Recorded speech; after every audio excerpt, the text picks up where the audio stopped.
কৌশিকী অমাবস্যার দিনে ভুল করেও এই ৩টি কাজ কিন্তু করা উচিত নয়।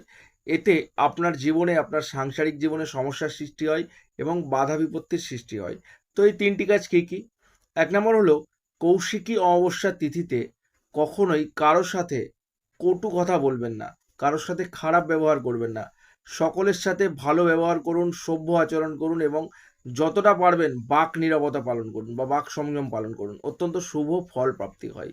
২ নাম্বার, কৌশিকী অমাবস্যা তিথিতে কখনোই আমিষ আহার গ্রহণ করা যাবে না। এই অমাবস্যা তিথিতে সবসময় চেষ্টা করবেন নিরামিষ আহার গ্রহণ করার, সাত্বিক আহার গ্রহণ করার। এবং ৩ নাম্বার, কৌশিকী অমাবস্যা তিথিতে কখনোই ছেঁড়া বা নোংরা জামা কাপড় কিন্তু পরা যাবে না।